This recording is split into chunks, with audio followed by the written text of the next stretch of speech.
Jean-François Barry. Pour nous rejoindre en studio, 187 Cube Radio. 1877-827-2346. Ça s'en vient à la fin du mois, ce sera encore une fois la traversée du lac Saint-Jean, cette fameuse traversée qui est devenue mythique à travers les années. Et il y a un livre qui a été publié qui s'appelle « Les folles histoires de la traversée du lac Saint-Jean » par Jean-Pierre Girard. On apprend toutes sortes de choses là-dedans. Ça fait partie de l'histoire et du patrimoine du Québec. On va en parler en long et en large avec l'auteur lui-même, Jean-Pierre Girard, qui est avec nous. Bonjour, M. Girard. Oui, bonjour Jean-François, bonjour. Merci de m'inviter, c'est très gentil. Ben, ça fait plaisir. Il y a quelque chose d'intriguant dans cette traversée-là, quelque chose d'exceptionnel aussi parce qu'on l'oublie, on va y revenir. Mais là, je veux savoir d'où ça part, la traversée du lac Saint-Jean. En fait, je le sais parce que j'ai feuilleté le livre, mais pour le bénéfice de nos auditeurs, auditrices, à la base, là, quand ça a commencé, les gens avaient peur de l'eau dans la majorité. La majorité des gens, dans ces années-là, ne savaient pas nager et l'idée de traverser le lac, c'était complètement saugrenu. Alors, comment ça a vu le jour? Ben, ça a vu le jour à cause d'un homme. C'est le rêve d'un individu, un monsieur qui s'appelait Martin Bédard. C'est un citoyen de Roberval. Écoute, Jean-François, Martin Bédard, dans les années 50, c'était un peu, une autre échelle, là, mais c'était un peu le Pierre Lavoie de son époque. Lui, il voulait que les gens fassent du sport. Il voulait que les gens bougent et en profitent. Puis, il se demandait comment ça se faisait que les gens de Roberval et du lac Saint-Jean en particulier, on demeure quand même sur les rives du plus beau lac du Québec, ceci dit sans aucun chauvinisme, ne profitaient pas de ce lac-là. Alors, il s'était rentré dans la tête que quelqu'un devrait traverser le lac à la nage, puis ça serait l'élément qui ferait naître justement cette passion pour la natation. Écoute, il se faisait traiter de malade, de grand malade. Écoute, espèce de fou. Il n'y a personne qui peut réussir à partir de Péribonka et aller à Roberval. 32 kilomètres, tu pensé? On a de la misère à faire ça en bateau. À la nage, ça se peut pas. Ben, il a trouvé quelqu'un. Il a trouvé Jacques Amiotte en 1955. Il y a eu une compétition de nage. Jacques Amiotte a été le seul des 6 nageurs qui ont pris le départ à Péribonka, qui est arrivé après 11h30 de nage dans un ciel gris, sombre, de la grosse vague. Et il est arrivé finalement au Collège Notre-Dame en 1955, à la fin du mois de juillet, et on en parle encore. C'était inimaginable pour les gens de Roberval d'assister à cette arrivée-là. C'était un peu comme si on avait vu Lindbergh traverser l'Atlantique, si tu veux. C'était incroyable. Et ça a été un coup de foudre immédiat entre la traversée du lac Saint-Jean, cette idée de traverser du lac Saint-Jean et la population de Roberval. Et ça dure depuis ce temps-là, ça dure depuis 70 ans. C'est vraiment une histoire merveilleuse. Mais là, racontez-moi la suite, parce que là, il y a lui qui le réussit. Et je connais assez les gens du Saguenay-Lac-Saint-Jean. Votre fierté, que là, il doit en avoir d'autres dans le village, puis autour, qui se sont dit, ben là, si M. Amiotte a été capable, je suis capable moi aussi. Fait que là, l'année d'après, c'était que des gens locaux qui se sont risqués? Non. Alors, au contraire, au cours des années suivantes, ça a été, il y a eu un attrait international pour la traversée. Il y a eu des gens de partout qui sont venus et des nageurs de très grand calibre, là, les meilleurs nageurs du monde, et ça se poursuit encore aujourd'hui. Par exemple, en 1958, Greta Anderson était la championne olympique du 100 mètres. Donne une idée, c'est une Danoise qui est venue à Roberval en compagnie de Régent Lacourcière. Je me demande si c'est pas Régent Lacourcière qui l'a incité à venir parce qu'il s'était rencontré à Atlantic City. Régent Lacourcière, c'est une légende. C'est la plus grande figure de la nage québécoise au 20e siècle en eau libre. Et puis, bref, ça a commencé comme ça. Mais pendant tout ce temps-là, il y a des gens de Roberval qui disaient, oui, mais peut-être quelqu'un d'entre nous pourrait réussir à traverser le lac Saint-Jean. Ça a pris 25 ans avant que quelqu'un réussisse à traverser le lac Saint-Jean. Un Robervalois, dois-je dire, et même un Janois, c'est ainsi qu'on appelle les gens du lac Saint-Jean. Et c'est incroyable. C'est Rémi Meunier, un enfant, Jean-François. Il avait 15 ans qui a réussi ce tour de force à 15 ans, alors qu'à Roberval, il n'y avait pas de piscine, il n'y avait pas de club de natation à Roberval comme tel. Puis lui, ce flot-là, qui nageait, qui est un joueur de hockey principalement, comme tout le monde, mais qui nageait de temps en temps dans le lac Saint-Jean quand il faisait beau, quand c'était pas trop froid, quand c'était possible pendant l'été, ben il s'est présenté à Péribonka. Il est arrivé à Roberval avec son père dans la chaloupe, il a nagé pendant 14 heures de temps et il est arrivé à Roberval. Alors, c'est assez extraordinaire. Puis depuis ce temps-là, cet exemple-là a été suivi par plusieurs. Puis là, ça a pris du temps quand même, si je te raconte toute l'histoire, là. Mais au fil du temps, en 70 ans, il y a 15 Robervalois qui ont participé à la traversée. Et puis je pense que j'exagère pas quand je dis ça, Jean-François. Je crois que c'est comme si une petite ville de 10 000 habitants avait fourni 15 joueurs à la Ligue nationale de hockey. C'est incroyable, parce que c'est du calibre. Traverser le lac, là, 32 kilomètres de temps, réussir ça, pour moi, ce sont des demi-dieux. Et quand je parle des nageurs, je parle toujours avec mon enthousiasme d'un enfant de 8 ans, comprends-tu? Parce que ça m'est resté en tête, cette histoire-là. Alors, il y a 15 Robert Valois qui ont réussi ça. Et puis, on a des grands noms dans la région, il va sans dire, comme Christine Cossette, en particulier, la plus grande. Mais c'est ce qui fait que Robert Val porte le titre de capitale mondiale de la nage en eau libre parce qu'on y présente depuis 70 ans le plus important, le plus célèbre, le plus prestigieux marathon de nage en eau libre au monde. Et c'est vraiment une fierté pour la ville et pour toute la région. Oui, bien ça a mis Robert Val sur la map aussi, là, à travers le Québec, puis même à travers le monde. Là. Ben, je comprends. On vient de partout dans le monde. Écoute, l'Australie, l'Égypte, tu sais ce que je raconte dans le livre, là, tous ces champions internationaux qui venaient de partout, qui ont participé à la traversée. Et puis moi, quand je raconte ça, parce que c'est des histoires personnelles que je raconte dans le livre, c'est pas l'histoire de la traversée. L'histoire de la traversée, ça a déjà été fait, ça, par un collègue, Jacques Girard, qui a écrit ça il y a 20 ans, pour le 50e anniversaire. Moi, ce que je raconte, donc, c'est ça, des souvenirs personnels qui m'ont marqué pendant tout ce temps-là. Oui, bien, on va en parler de quelques-uns de ces souvenirs-là. Comme, par exemple, il y a un des nageurs qui a changé la donne complètement parce qu'avant ça, ça se faisait en 10 heures, 12 heures, même 14 heures. À un moment donné, est arrivé un Américain, si je ne me trompe pas, qui s'appelle la torpille américaine, qui a tout changé, là, lui. Oui, qu'on surnommait la torpille. Son nom, c'est John Kinsella. John Kinsella, un Américain, un autre champion olympique, ça te donne une idée du calibre qu'on avait là.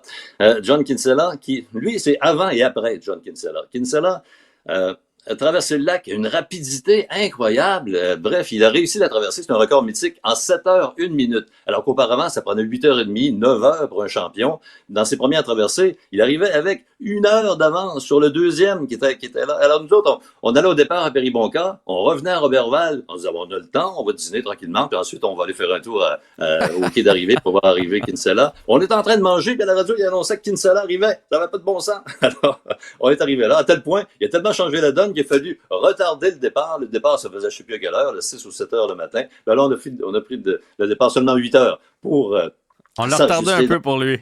Pour s'ajuster à la vitesse de John Kinsella. Donc, c'est avant et après Kinsella, l'histoire de la traversée, vraiment. Bon, vous l'avez décrit pendant 25 ans. Vous avez animé cet événement-là pendant 25 ans. Vous dites que vous racontez là-dedans vos coups de cœur, vos histoires, vos scénarios, parce qu'il y a des scénarios qui s'écrivent à chaque traversée. Mettons, si je vous demandais de nous en raconter une, là, votre anecdote de prédilection, c'est laquelle? Écoute, j'en ai plusieurs. Évidemment, c'est difficile de choisir. Mais je te dirais que parce qu'à Roberval, dans la traversée, excuse-moi si je te vous vois, là, si je te tutoie, c'est bien correct, c'est parfait. Okay. Alors, ce qui m'a marqué en particulier, c'est qu'on a eu la chance d'avoir des champions québécois. On parlait de champions internationaux tantôt, là, mais nous, à Roberval, on a eu, je crois, 6 vainqueurs québécois, ce qui n'est jamais arrivé à la traversée du lac Memphremagog, qui s'est tenue pendant 40 ans pourtant, puis il n'y a jamais un Québécois qui a remporté la traversée du lac Memphremagog. À Roberval, c'est arrivé à 6 reprises, et j'ai eu le plaisir de décrire certaines de ces arrivées-là, parce que j'étais l'animateur de la traversée pendant 25 ans. Et en 2014, alors qu'on ne l'attendait pas vraiment, Xavier Desharnais, un nageur vraiment talentueux là, de Sherbrooke, est arrivé, on appelait ça dans la rade de Roberval, c'est quand vient le temps, quand les nageurs finissent leur dernier kilomètre et que la foule les applaudit. Donc, il est arrivé dans la rade en même temps qu'un Macédonien du nom de Tommy Stefanovski. Les deux ont nagé côte à côte pendant tout le dernier kilomètre. C'était une lutte d'une intensité folle. On n'arrivait pas à savoir qu'est-ce qui allait arriver. Je te fais grâce de la frénésie qu'il y avait dans la foule pendant ce temps-là. Et finalement, ils ont touché la plaque en même temps. Alors, après ça, les autres nageurs sont arrivés, mais personne n'arrivait à déterminer qui a gagné, qui est arrivé le premier. Et ça a pris 1 heure avant que tous les autres nageurs aient arrivé. Mais 1 heure après, on savait toujours pas qui était le vainqueur. Et puis, à un moment donné, quelqu'un de la traversée est venu m'amener un billet. Là, j'ai compris que c'est moi qui allais en faire l'annonce. Oh. Ben là, ça a été un de mes plus beaux moments vécus à la traversée. Imagine. J'avais les 2 champions devant moi, toutes les caméras, on est diffusées par Internet, les télévisions communautaires, tout le monde, foule, les milliers de personnes qui sont là. Et puis là, j'ai annoncé que c'était finalement ex aequo, on a 2 vainqueurs, explosion de joie, les deux champions se jettent dans les bras l'un de l'autre. Et puis c'est un moment qui est pour moi absolument inoubliable, qui va rester gravé dans ma mémoire pour longtemps. C'est bien sûr, et pour les gens locaux aussi. C'est toute une traversée. T'sais, on oublie quand même, je dirais, il y a du courant, là. Il y a des vents parfois, il y a des vagues. C'est pas un événement qu'on reporte. On regarde pas la météo puis on fait, hey, on va la tenir finalement le samedi. Ah non, le lundi parce qu'il annonce plus beau. Là. C'est cette journée-là, puis on y va avec la température. Et il y a aussi le fait que l'eau est froide. Même s'il y a le réchauffement climatique, il y a moins de neige qu'il y en avait au Saguenay-Lac-Saint-Jean. Reste que l'eau est froide, là. Ben oui, je pense que tu viens de toucher un point majeur. Traverser le lac, c'est quelque chose, mais traverser pendant la compétition, c'est-à-dire cette journée-là, comme tu l'as dit, là, c'est cette journée-là, là, ça va être le 27 juillet, samedi prochain, qu'aura lieu la traversée, dans 2 semaines, pas samedi qui vient, mais là, où je le précise. Alors, tu fais avec la météo qu'il y a là. S'il y a de la vague, tu y vas quand même, si l'eau est froide. Puis le gros problème, la plus grosse difficulté au lac Saint-Jean, c'est la température de l'eau. Oui, il y a des changements climatiques. Oui, c'est vrai que l'eau est un peu plus chaude. Je suis un nageur moi aussi, puis je le vois bien. Mais l'an dernier, la moitié des nageurs ont été retirés de l'eau. La moitié des nageurs, à cause de l'eau froide, ont été retirés. C'est incroyable. Il y avait un champion français, Axel Raymond, on croyait bien qu'il allait l'emporter. Après 2 heures, il est sorti, il était crampé, il est en hypothermie, il a dû sortir. Il revient cette année pour essayer de prendre sa revanche. Alors, ça, c'est le gros problème, c'est le froid. Maintenant, le lac aussi est immense. Quand tu sors de la rivière Péribonka, tu arrives dans le lac Saint-Jean, écoute, c'est l'immensité du lac qui fait que c'est difficile mentalement pour les nageurs, parce qu'on voit pas les rives. Sans avoir l'impression d'avancer comme tel. Et puis là, l'imprévisibilité aussi. Le lac, c'est imprévisible. Ça. Tu sais pas ce qui va arriver. Les vents peuvent se lever en un clin d'œil comme ça, tout d'un coup, tu te retrouves avec des grosses vagues, des vagues immenses qui sont difficiles pour se rendre à bon port. Alors, c'est tout ça, tous ces éléments-là, lutter contre la nature. Et puis, je peux te dire que tout le monde respecte le lac Saint-Jean, vraiment, parce que on sait de quoi il est capable, et on connaît ses colères aussi. Ouais, puis quand tu dis viens prendre sa revanche, c'est pas contre les autres participants, oui, mais c'est contre le lac lui-même. Là. C'est une fierté de dire, OK, là, tu m'as eu la première année, je vais venir prendre ma revanche la deuxième année. Est-ce qu'il est déjà arrivé des drames?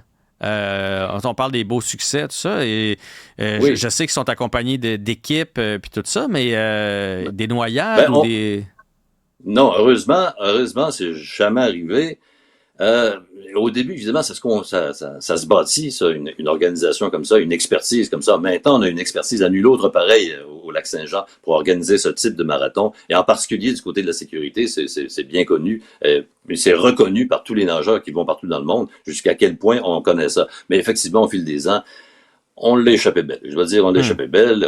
Des premières années, on raconte toujours l'histoire de Robert Cossette, qui est un des plus grands nageurs, un gars de Chicoutimi dans les années, je pense que c'était lors de la deuxième, en 1956. On l'a perdu. On l'a perdu dans le lac. On l'a retrouvé des heures plus tard, seul sur une île quelque part. Il était complètement perdu. Puis c'est un miracle si on l'a retrouvé. C'est arrivé quelquefois aussi. Des nageurs en hypothermie qu'on n'avait peut-être pas décelé à temps ou pas intervenu assez rapidement.